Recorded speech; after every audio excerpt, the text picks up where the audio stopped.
sebagai Prabu Suwartalaya. Nama saya Kanva Bella, berperan sebagai Ratu Purbamana. Nama saya Patricia Angelika, berperan sebagai Gilang Rukmini. Perkenalkan, nama saya Iwayan Indrayana Sajaya sebagai tukang emas. Perkenalkan, nama saya Kadeka Tukasari, saya berperan sebagai penasehat. Perkenalkan, nama saya Gedelit Antara, berperan sebagai rakyat. Kami akan menampilkan drama yang berjudul Telaga Warna.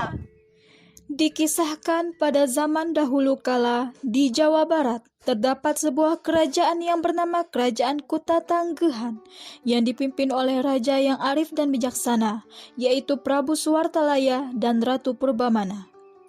Rakyatnya hidup tenang, makmur, tentram, damai, dan sejahtera. Namun sayangnya, Prabu Suwartalaya dan Ratu Purbamana belum dikaruniai seorang anak. Sehingga ini menjadi kegelisahan sang Prabu Suwartalaya dan Ratu Purbamana. Jangan bersedih terus, Dinda. Kalau kau bersedih terus, Kanda pun juga bersedih. Gimana aku tidak bersedih, Kakanda. Sudah bertahun-tahun kita menikah, tapi belum juga dikaruniai seorang anak.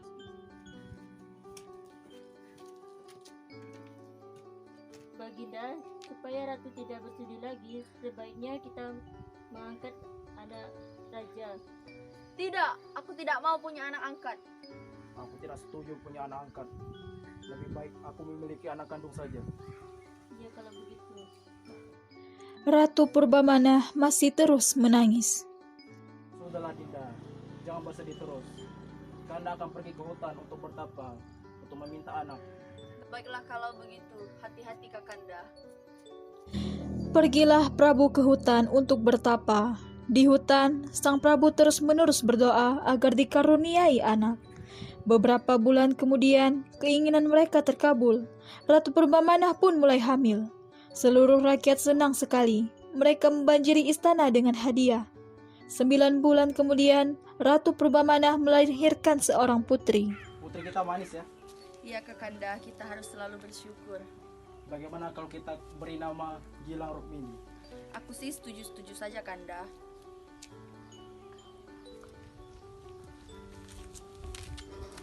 Sesaat raja dan ratu sedang berbahagia, datanglah penasehat kerajaan.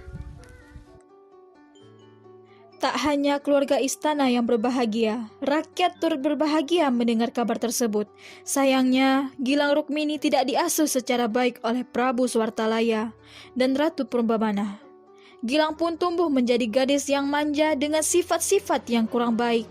Dia tak segan berkata kasar untuk mendapatkan apa yang diinginkannya. Walaupun begitu, baik Prabu Suwartalaya, Ratu Purbamana, dan rakyat sangat mencintainya. Hari berlalu.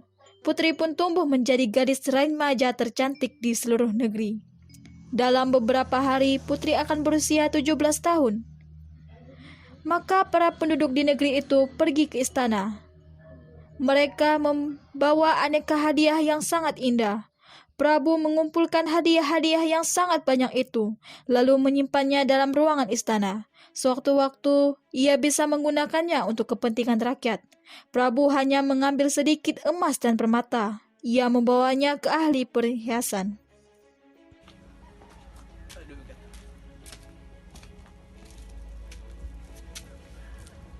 Ada apa, Baginda?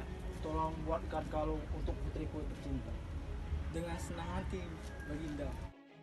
Ahli perhiasan itu lalu bekerja dengan sebaik mungkin. Dengan sepenuh hati, ia ingin menciptakan kalung yang paling indah di dunia. Karena ia sangat menyayangi putri raja. Hari ulang tahun pun tiba. Penduduk negeri berkumpul di alun-alun istana. Ketika Prabu dan Ratu Purbamana datang, orang menyambutnya dengan gembira. Sambutan hangat makin terdengar ketika putri yang cantik jelita muncul di hadapan semua orang. Semua orang mengagumi kecantikannya.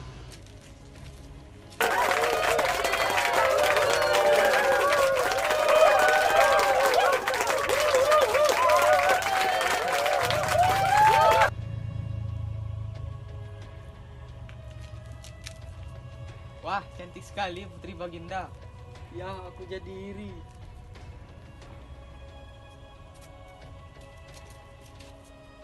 Putriku yang tercantik, Gilang Rukmini, hari ini adalah hari ulang tahunmu. Jadi aku akan memberimu hadiah, sebuah kalung yang cantik. Ah, kalung apa ini? Jelek sekali. Kalung yang indah pun rusak. Seluruh rakyat yang hadir terkejut. Tak seorang pun bicara. Suasana hening. Tiba-tiba Ratu Purbamenah menangis melihat perilaku putrinya. Rakyatnya pun mengikuti menangis melihat Ratu Purbamenah menangis. Akhirnya semua pun meneteskan air mata. Tiba-tiba muncul air dari dalam istana. Airnya keluar sangat deras, yang makin lama makin banyak.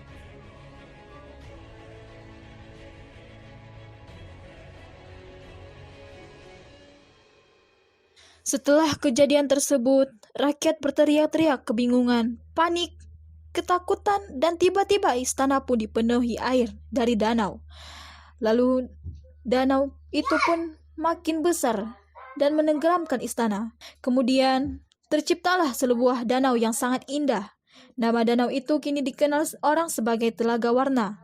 Warna itu berasal dari bayangan hutan, tanaman, bunga-bunga, dan langit di sekitar telaga. Namun, orang mengatakan warna-warna itu berasal dari kalung putri Gilang Rukmini yang tersebar di dasar telaga.